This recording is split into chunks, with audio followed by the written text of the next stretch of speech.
Lisboa, Bruxelles, Berlin, Warszawa. This podcast has been produced in cooperation with Euronet Plus, the leading radio network for EU news. But this podcast would not be possible without the incredibly generous support of our amazing listeners who donate a little bit each month at patreon.com/Europeans podcast.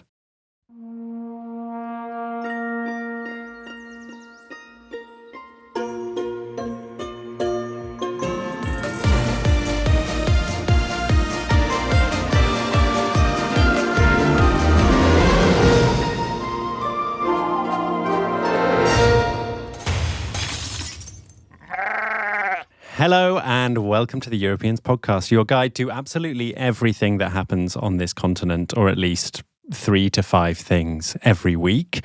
I'm Dominic Kramer in Amsterdam, and I'm joined by Wojciech Oleksiak in Warsaw. I think you're just back from Vienna though, right?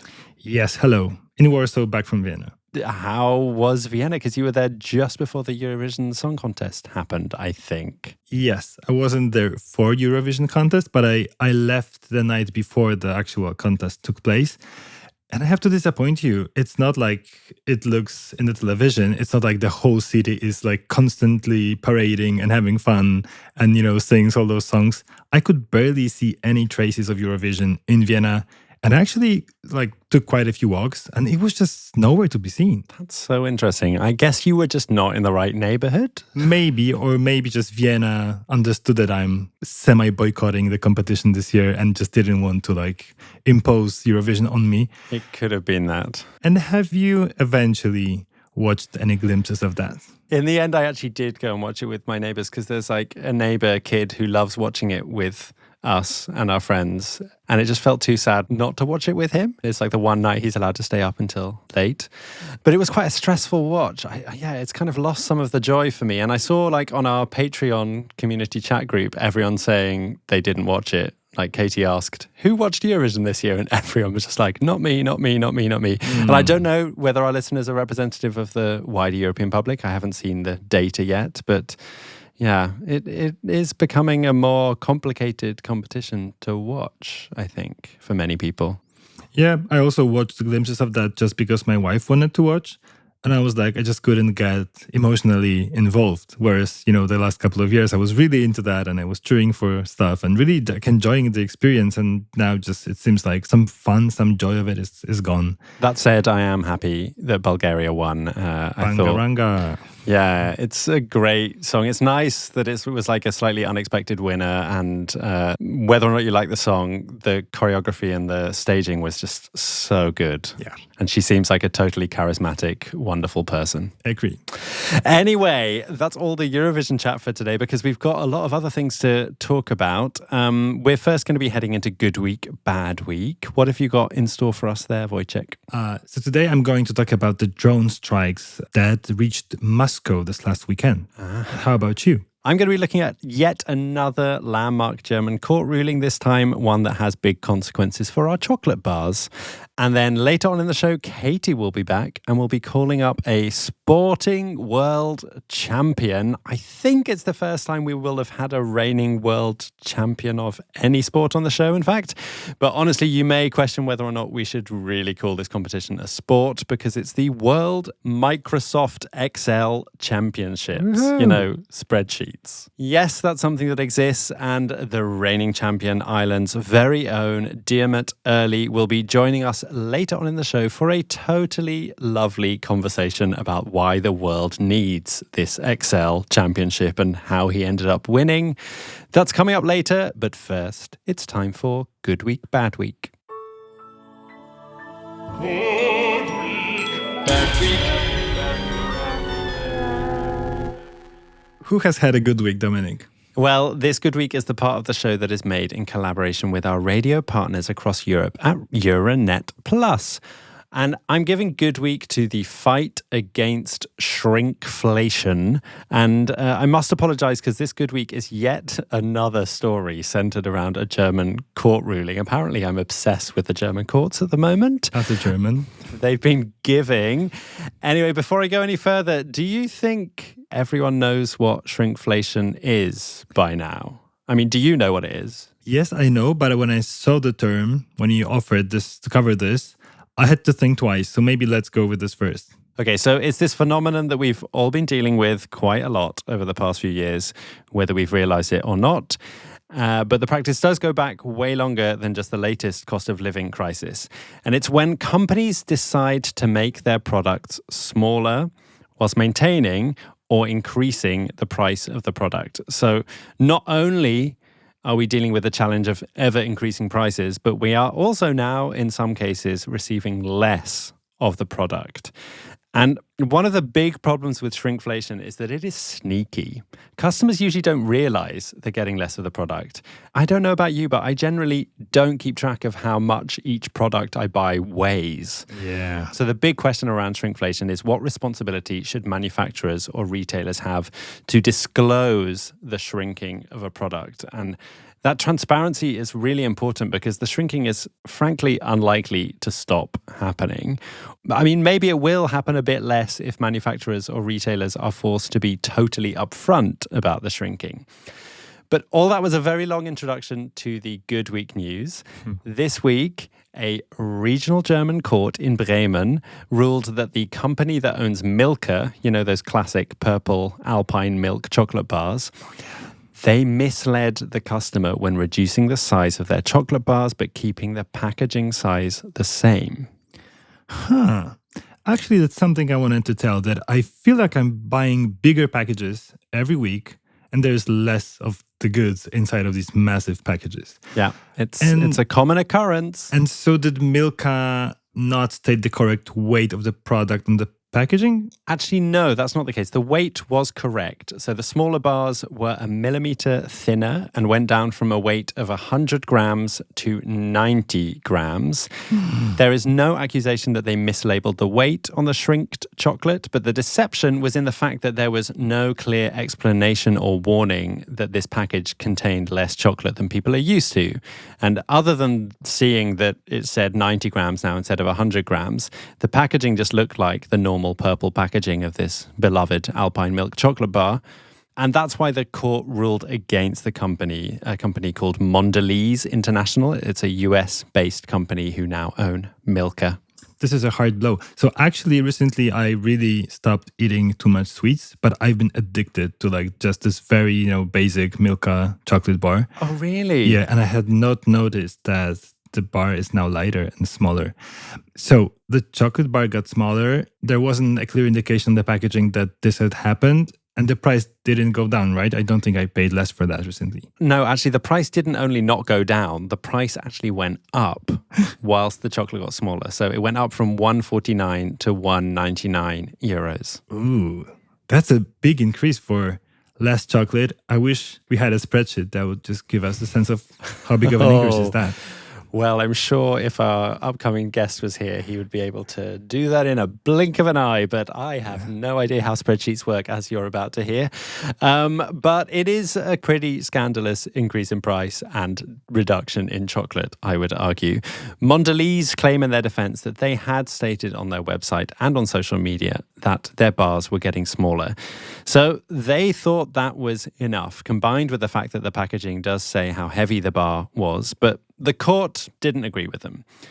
Although I should say that this ruling is not yet binding. Mondelez have a month to decide whether or not they're going to appeal it. And presumably Mondelez said they had to put the price up and reduce the size of the bar because of rising costs.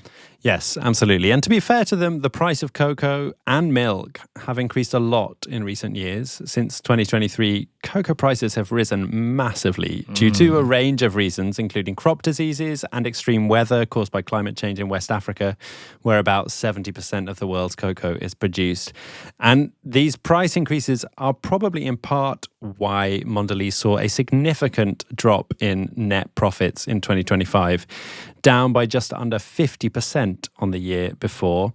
But they are still making billions in profits. So, I mean, we don't need to feel too sorry for them. Yeah, also like transportation costs must have gone up massively. Yeah, everything is more expensive. It's not just for us consumers, of course, people who are manufacturing things.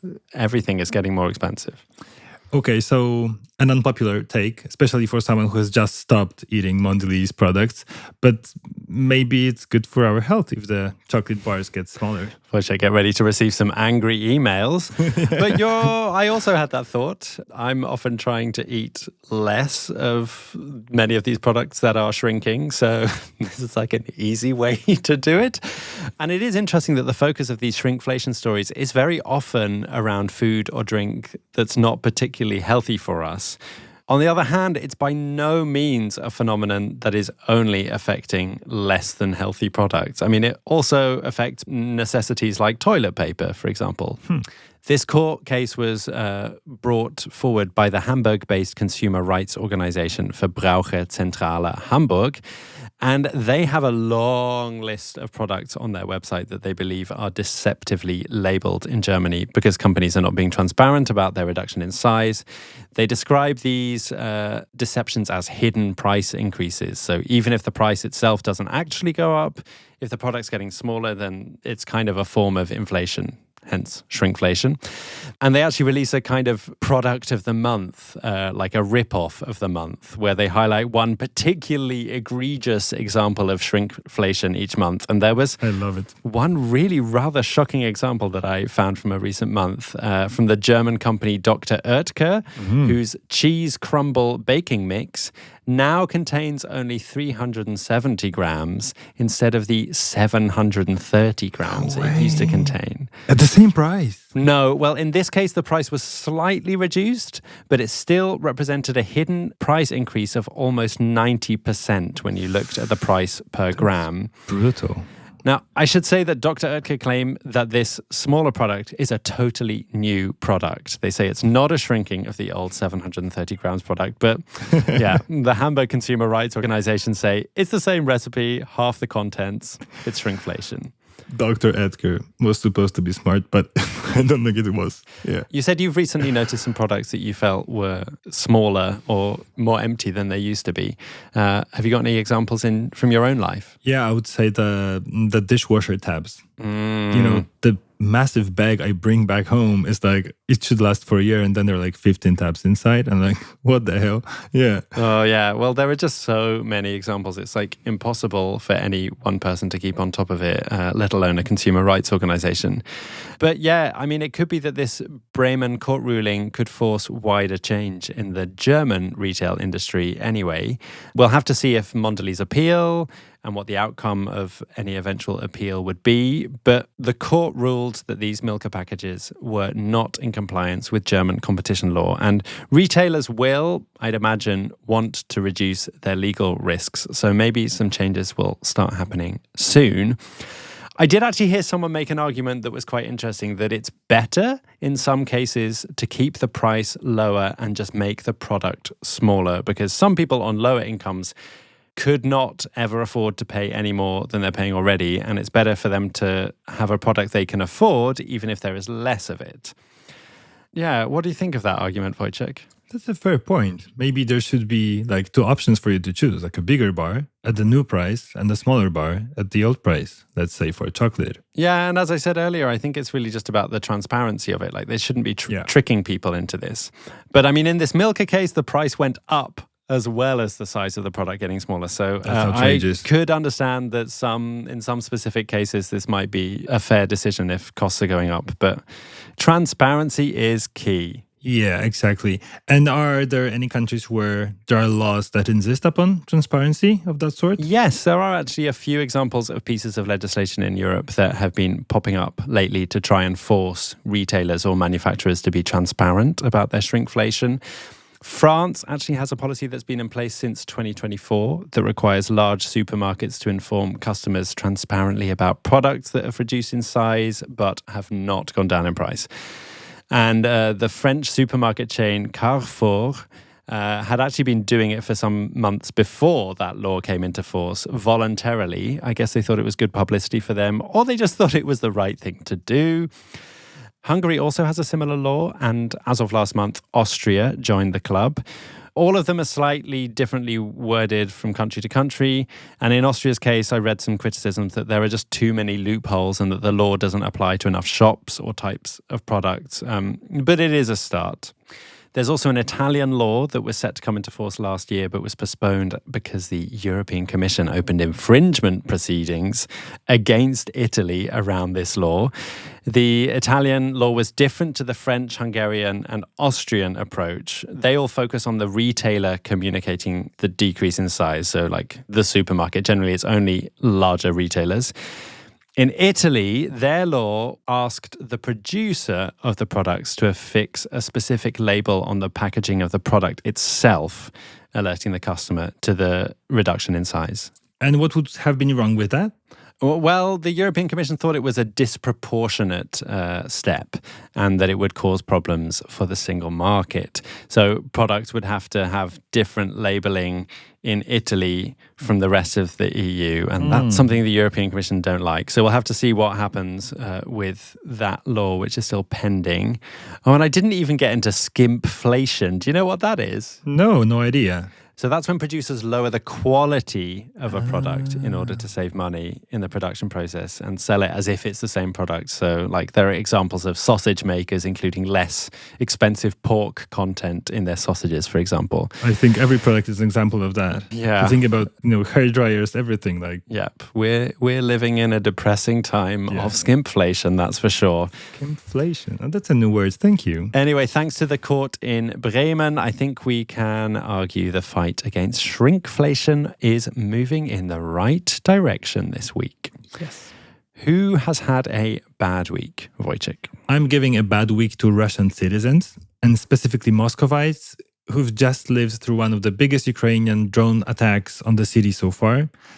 But I want to use that as a jumping off point to talk about something broader, meaning how has the war actually been affecting ordinary life in Russia over the past few weeks?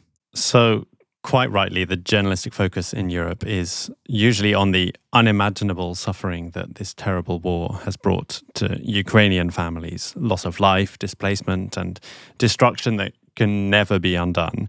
I think it's essential we acknowledge and never minimize this devastating price Ukraine continues to pay due to Russia's aggression. That said, I do think it's also important to learn about what is happening in Russia. And I know you've been speaking to people with contacts on the ground, so I'm really curious to hear what you've learned, as it's pretty hard to get a clear picture from inside Russia. For example, there have been so many Western headlines I've seen predicting Russia's economic collapse, yet it seems the reality is a bit more complex than that. I'm sure you'll get to that, but perhaps we should start with the drones. What actually happened?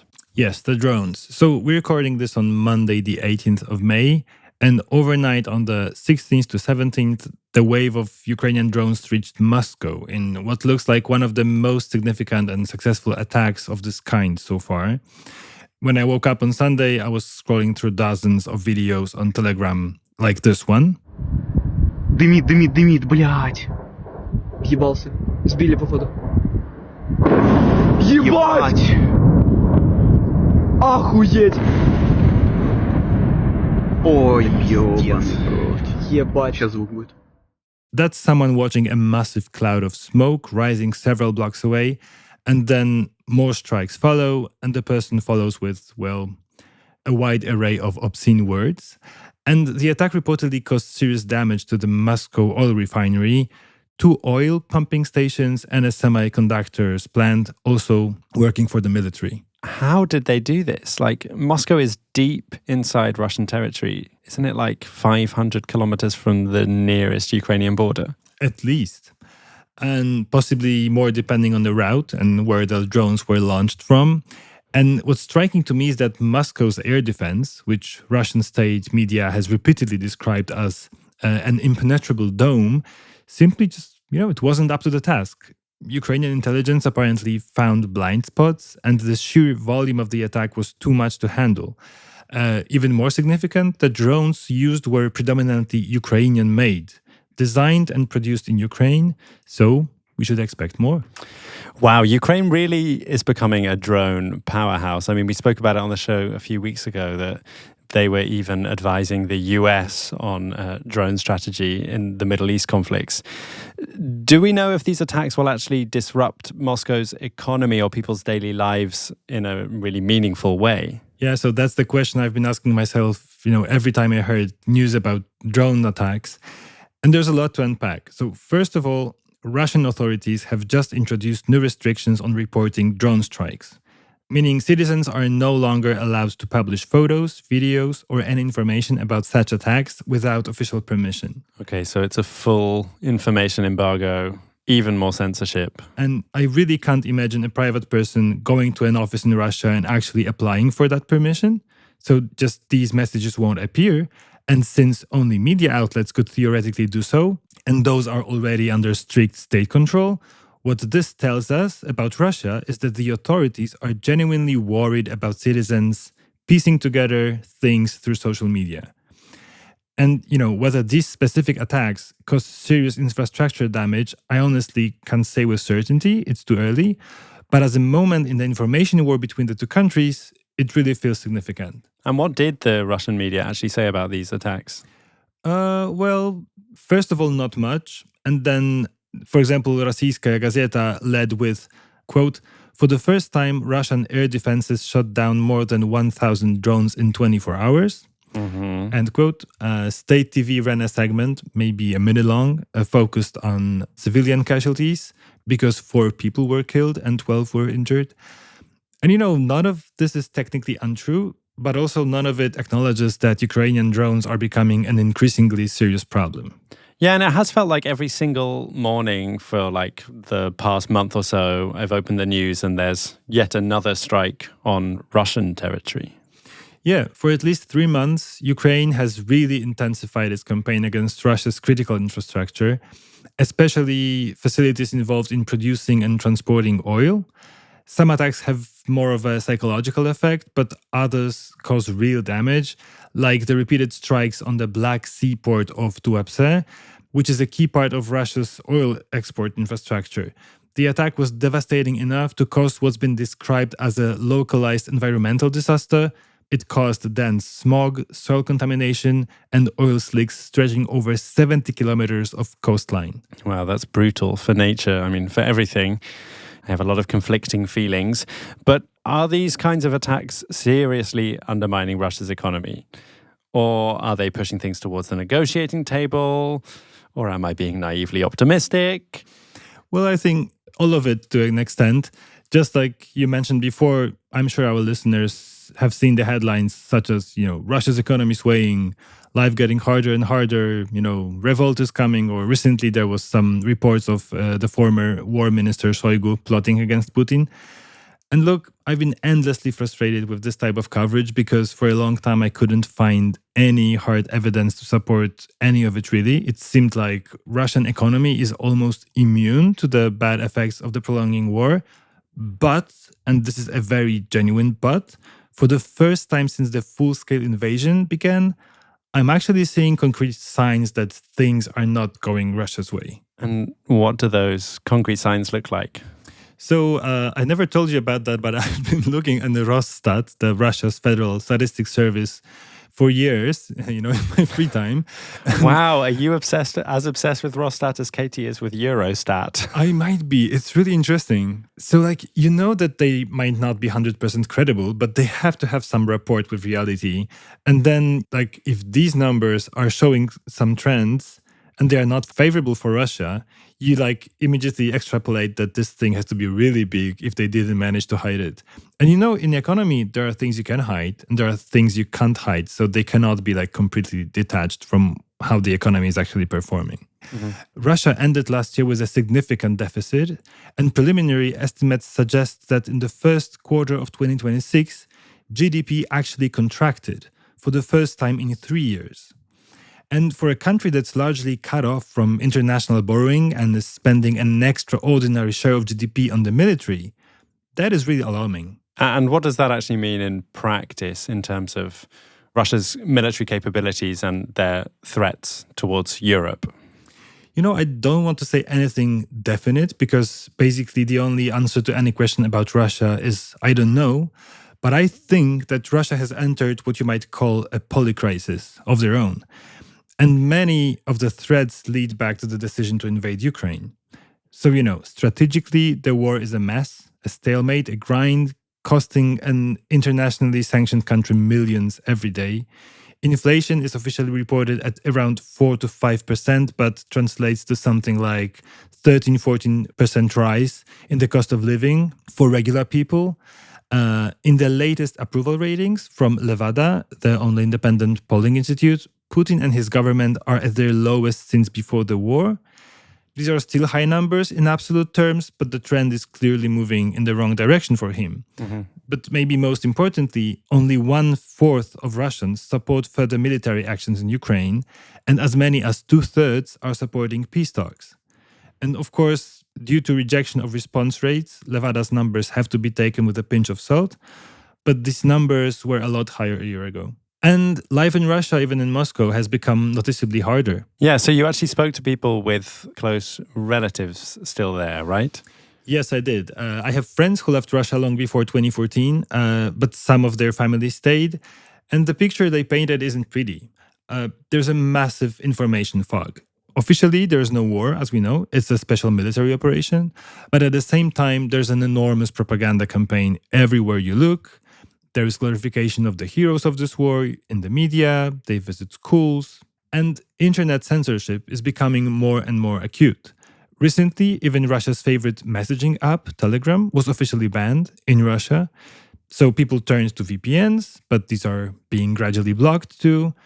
And there are days when mobile internet is simply switched off across entire cities, for example, Moscow.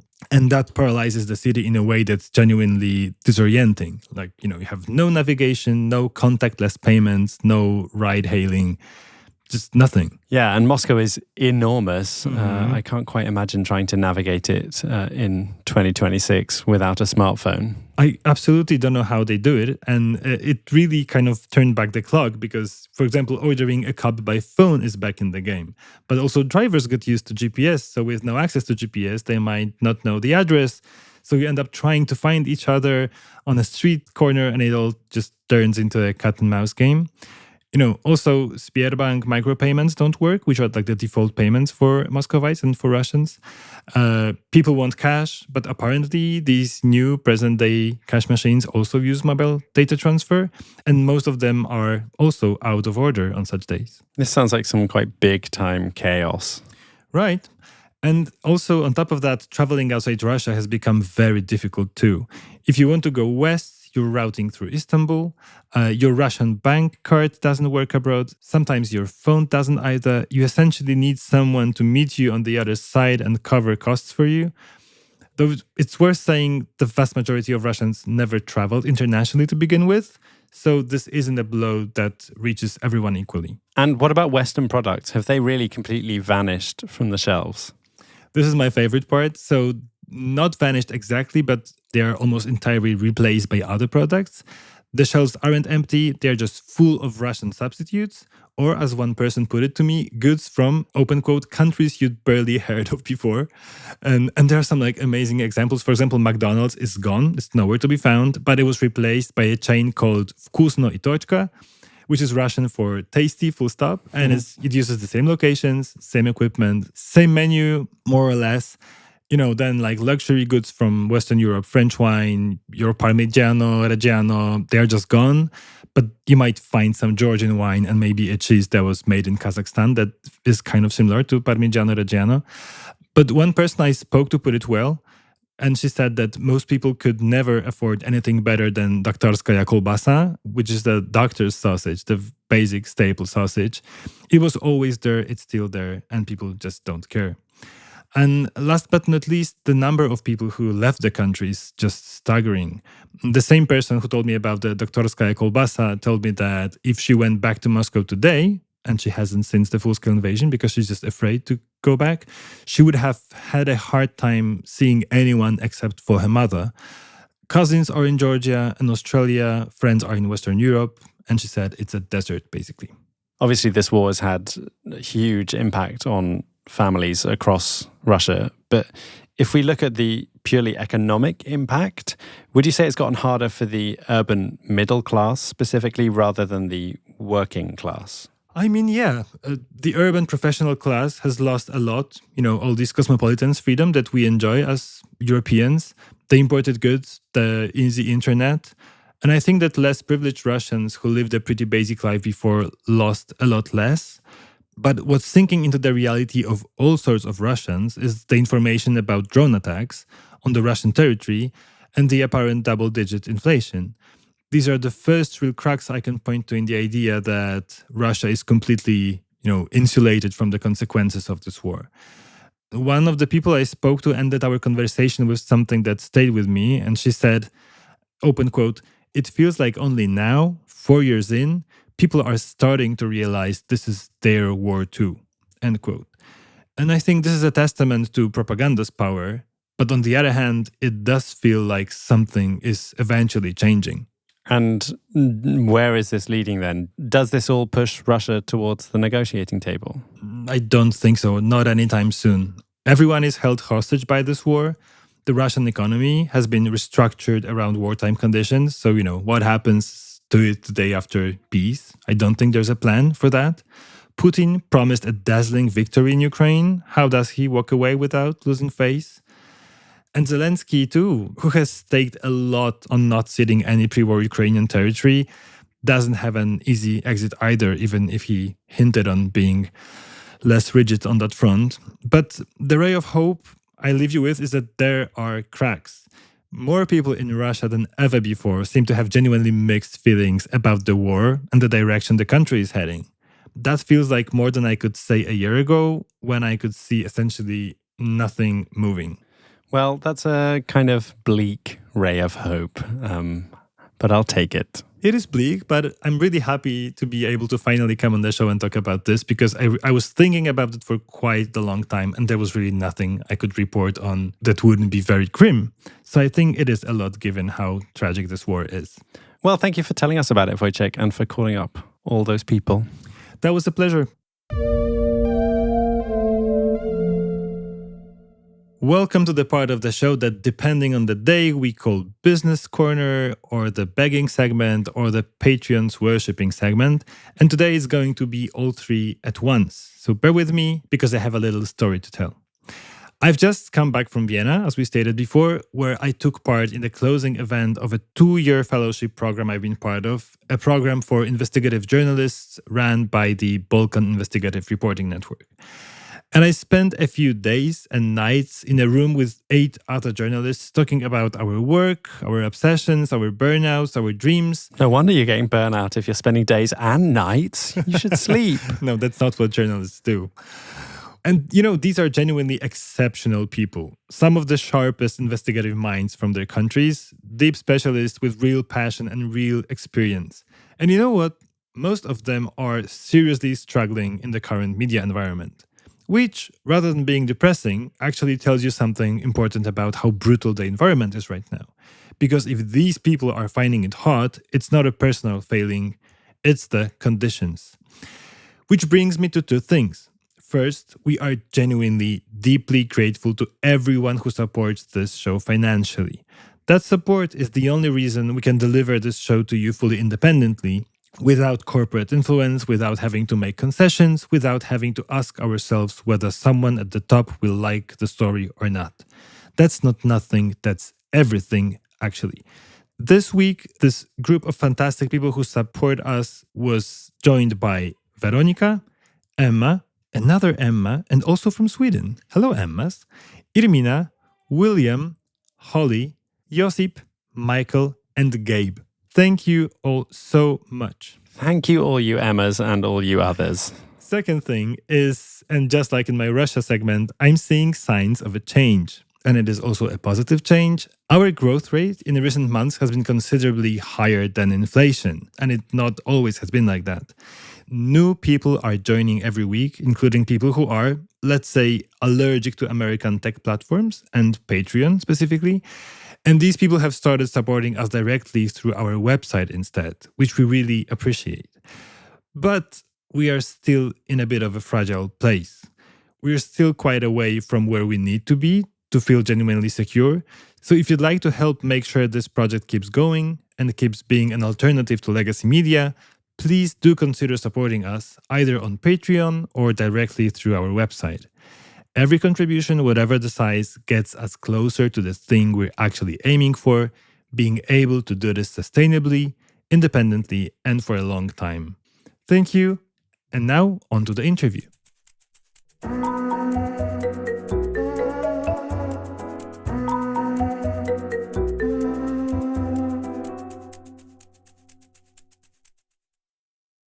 It's time for our interview segment. And for this very fun interview, Katy just couldn't stay away. Welcome back, Katy. I couldn't stay away. Thanks. Nice to be here. Sorry that I'm only back briefly, but after the 5,000 French public holidays that I was complaining about on the podcast last week, I am catching up on podcast-related admin this week. And that means that I have been spending a lot of time using spreadsheets. Are you a spreadsheet fan, Dominic? Are you someone who gets a kick out of Microsoft Excel? No, let's say no. You are Okay. definitely more of a spreadsheet fan than I am. Yeah, but the thing that I really like doing is spending a disproportionately long time choosing a color scheme for my spreadsheet rather than doing any calculations. I appreciate it. You're my kind of spreadsheet person then. I definitely don't love them as much as the person that you are about to hear from.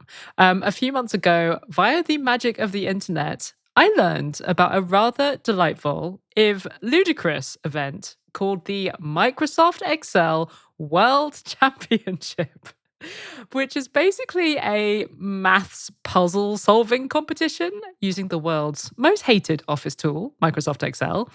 And it might well be the nerdiest sport on earth. Competitive spreadsheeting has been around as a quote-unquote sport for a good 20 years now, but it's been generating a lot more, I would say, semi-ironic hype in the past few years with the rise of live physical events where you can go watch people doing competitive spreadsheeting in an electric atmosphere, I'm sure. And it's also become a big thing that people follow online, like tens of thousands of people sometimes. Wild. The biggest event in the competitive spreadsheeting world is indeed the Microsoft Excel World Championships. And we were delighted to learn that the man crowned world champion of Microsoft Excel most recently, back in December, is one of our own. He's a European, an Irishman. His name is Diarmaid Early, known to friends and rival spreadsheeters as Dim. Why would he get into this thing in the first place? What exactly is the thrill of it? We had such a charming chat with him that I'm just going to let him get into it. We were delighted to speak with Dim from his home in New York.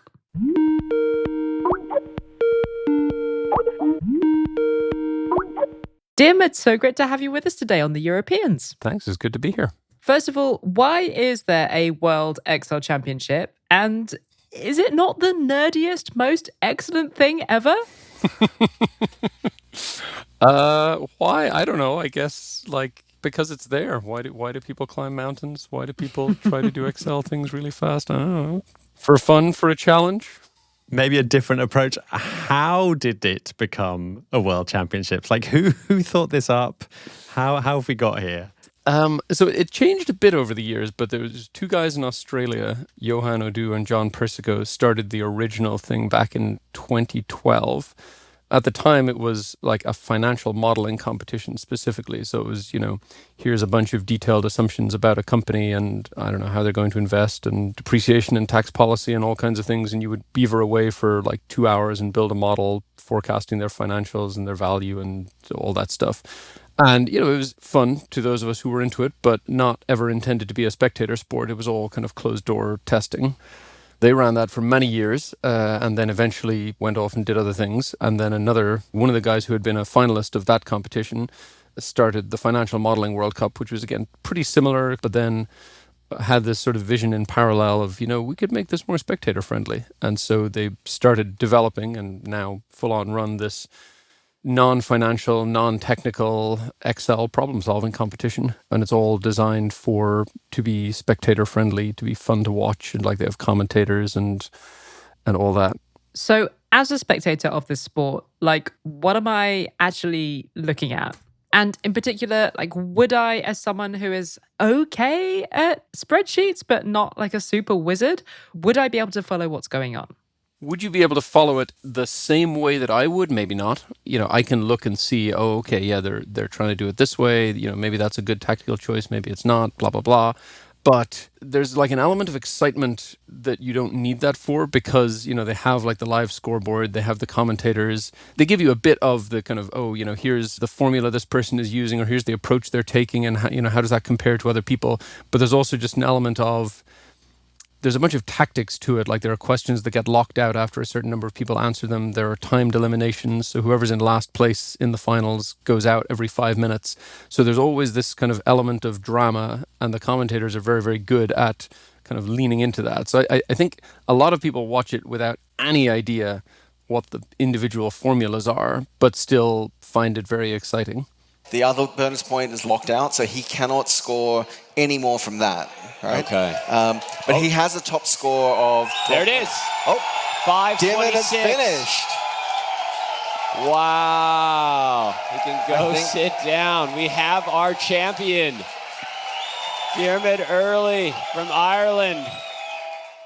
And so you won the 2025 World Championships. Congratulations. Thank you very much. What's your secret? How do you stay calm under pressure during this like high stakes spreadsheet situation? It's funny that you asked the question that way, because I have my strengths as a player, and staying calm under pressure is not particularly one of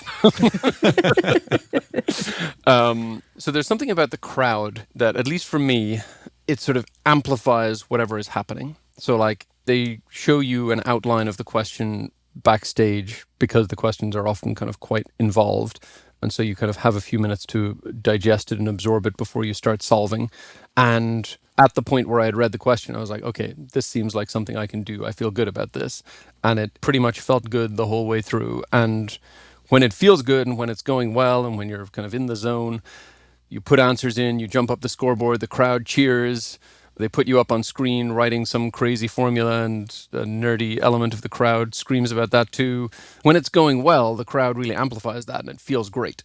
But the flip side is when it's going badly and, you just got locked out of a question that you spent a bunch of time working on, and, you're in last place and you're about to get eliminated and you're desperately trying to get some points on the board to stay in. I've gone in as kind of one of the top seeds basically every year as long as they've been running this, and this is the first time I've ever won. So I've definitely had the experience of like, I know I should be doing better than this. Everybody watching me knows I should be doing better than this, and it just, when it's going badly, the crowd there makes everything much worse. So like I said, that staying cool under pressure is actually not my strength at all. I can crumble under pressure. I mean, how did you get into this in the first place? Like, where does your own love of Excel stem from? It's a good question, honestly. I guess it just felt like a natural fit from the start. So I studied maths and physics in college. And when I was in college, we had this like software called Mathematica that you could use to do math stuff with, basically. And when I was home in the summer, I didn't have that, and it cost like $500 or something, so I wasn't going to get it. But I had Excel, and so I could do these like weird hacky things to, generate a list of primes or generate a list of Fibonacci numbers or do whatever I needed to kind of explore something I was thinking about. And so when I did start work and, discovered all these other things that other people use it for, it came quite naturally to me. And I think I was like 6 months into BCG London, the consulting company, when I was running their advanced Excel training. Yeah. And many years later, you ended up being the world champion in the sport of Excel. I mean, I find it hilarious that Excel is now a sport. And I was wondering, like, is it all irony, or is there a serious side to this championship? I mean, the stuff about like the hype tunnel and, they give the winner this sort of wrestling style belt. I cannot take any of that seriously. Maybe some people are meant to. I'm not sure, but I certainly don't. Have you won the belt? No. I put it over my shoulder when they gave it to me, and then I put it away. It seems strange to me. Again, I don't know. Some people are more into that side of things, but I cannot take that seriously.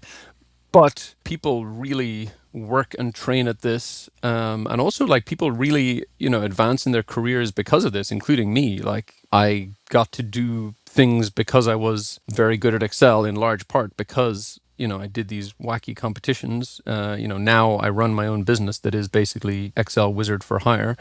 And a big part of the reason I can do that is because A, of the skills I learned, and B, of the kind of profile I got out of competing in these different competitions over the years. And yeah, I mean, some people take it very, very seriously in terms of the training and the preparation. I would say I'm sort of middle of the pack.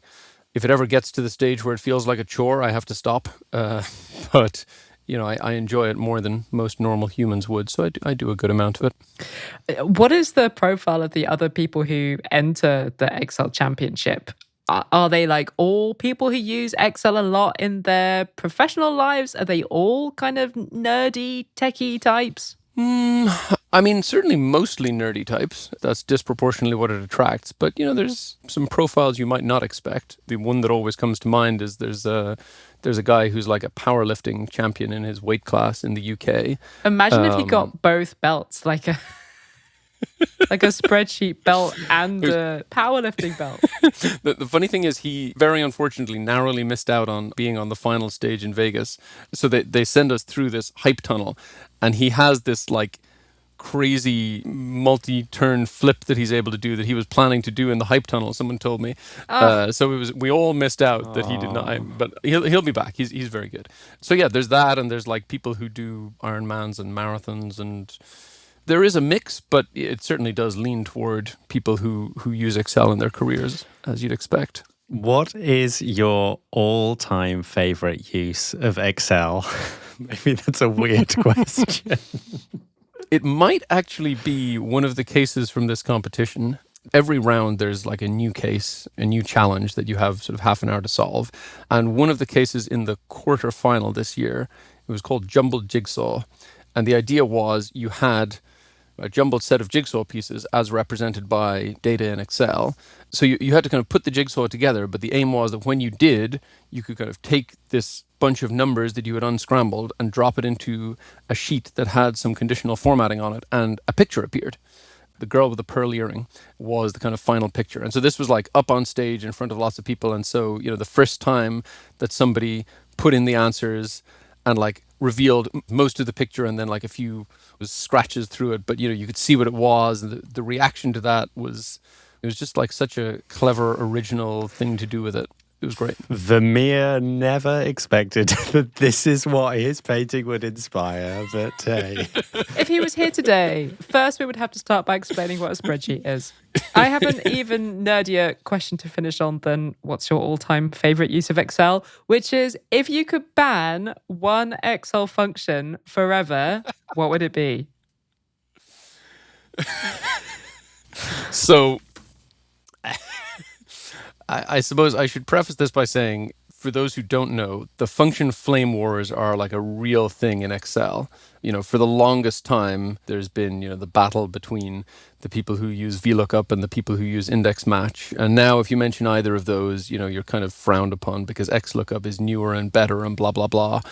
Model auditors hate if you use offset or indirect because they're volatile and they're hard to trace precedents and blah, blah, blah. Tell me about it. I have no idea what any of these words mean.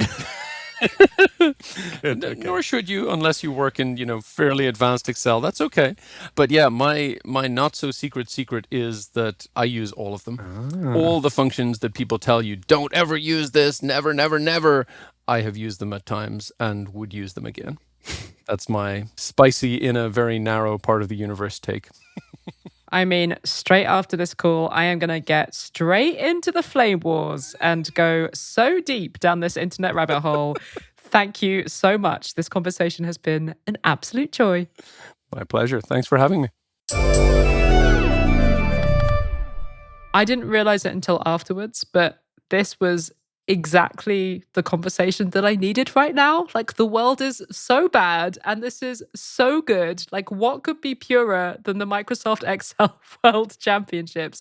It is so pointless and joyful. I love it. I'm also still very confused by it, but yeah, it's very joyful. Yeah, I'll happily admit that most of what Dim talks about goes completely over my head. I thoroughly recommend, by the way, that you check out his YouTube channel. If you're thinking about launching yourself into this particular internet rabbit hole, I'll post one particular video, which is a good entry point.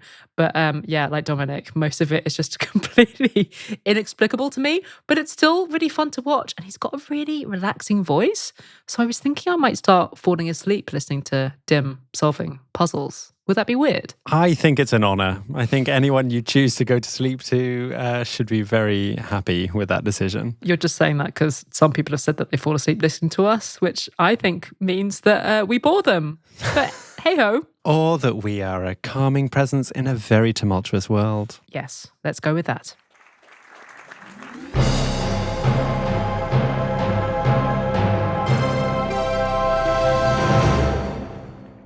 Welcome back, Wojciech. Hello. You're back just in time for this week's edition of The Inspiration Station, where we talk about some cultural delights that we've been enjoying from across Europe. What would you like to bring into the station this week? You might kill me for this, but have you noticed that we're more than half an hour in, and I haven't said a single word about the Balkans, let alone Aleksandar Vučić and Serbia?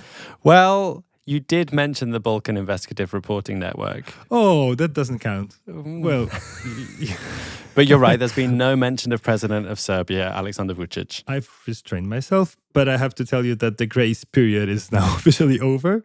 But there's an explanation to this. So a friend of the show, Keith, recommended a great episode on The Rest is Politics Leading to me. It was related to our recent episode about the citizens' panels. And when I went to find it, guess what I found there? An interview with Vučić? Exactly, an exclusive over an hour-long interview with Aleksandar Vučić in their feed, because what The Rest is Politics Leading does is they interview world leaders about their policies.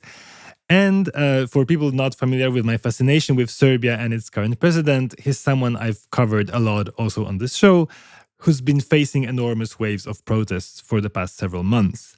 And the episode is genuinely fascinating listen, not because Vučić reveals some great secrets, but because it's such a rare chance to hear him outside the context of the daily political brawl, where he usually just, he's calling everyone traitors and other names I'm not going to say on this show.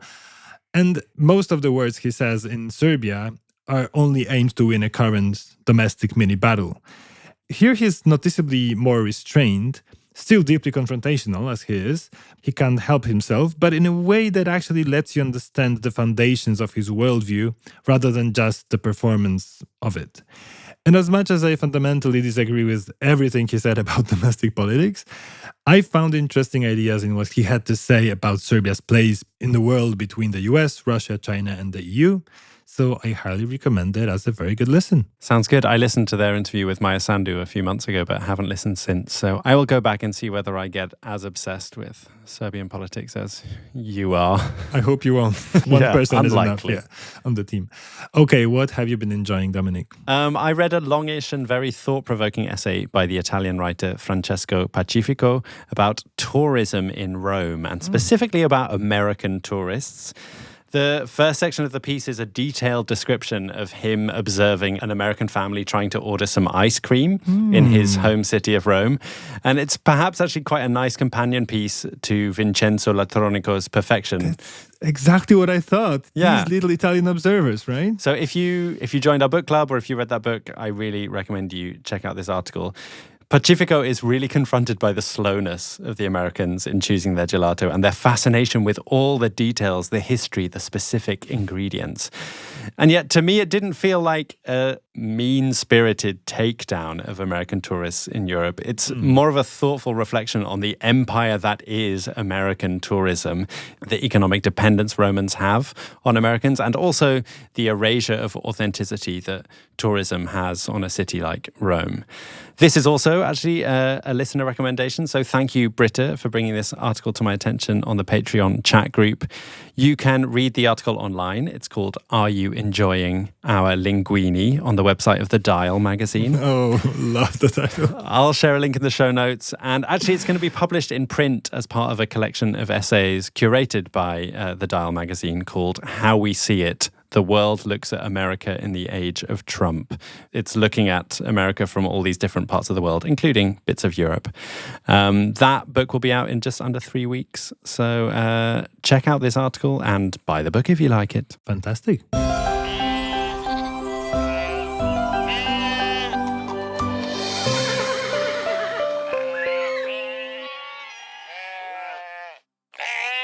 Time for my happy ending. And this week, I'm taking us off the coast of Scotland, where a recent study by some marine ecologists from the University of Exeter has revealed that seabed life has tripled in the South Arran Marine Protected Area since bottom trawling was banned along most of it almost a decade ago. Do you know what bottom trawling is? Of course I know. Do you remember this absolutely blockbuster Netflix documentary about bottom trawling? No, I don't. I completely missed that. There was one like in early pandemic, like 2020, 2021. Well, that would make sense because it's been a problem for quite a long while. For people who haven't seen the Netflix documentary like me, bottom trawling is this destructive form of industrial fishing where they drag heavily weighted nets across the bottom of the seabed to catch as much sea life as possible. And this study is vital evidence that can be used to show how important it is to limit bottom trawling. So these scientists found 3 times more sea creatures in these highly protected areas compared to the unprotected spots. Not only that, but the variety of species was double what you'd find in areas with no protection at all.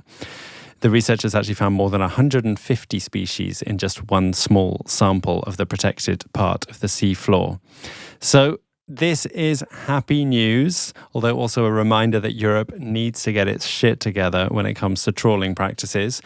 But on that front, there was even more happy news this week for the aquatic organisms of Europe. It's a 2-in-1 happy ending, Wojciech. Yeah, go on. Because there was a landmark ruling from a court, not in Germany this time, but it disappointed me. Yeah. In The Hague. Hague. A Dutch court that ruled that unlicensed bottom trawling in the Dogger Bank, which is a marine protected area in the North Sea, is not allowed. There were blanket exemptions to allow fishermen to trawl the bottom of the sea, but they no longer stand. And I read that this court ruling could have an impact on how the rules are interpreted across Europe. So happy news for all the little creatures and bigger creatures that dwell at the bottom of our seas in Europe this week. That's all we've got time for this week. Thank you, Wojciech, for joining me this week. It was really nice to have you here. This week's show was produced by Katy Lee using the European-made software of Hindenburg. And it was mixed and mastered by you, Wojciech Oleksiak. That's true. And remember that when we're not here, we're on social media, on Mastodon, on Blue Sky, Instagram, anywhere else? Yeah, that's pretty much it. That's where we actually are. Very occasionally we pop up in some other places as well. But yeah, that's our staple diet. Yeah. Hope everyone has a great week. And we'll see you all next Thursday. Пока. Auf Wiedersehen.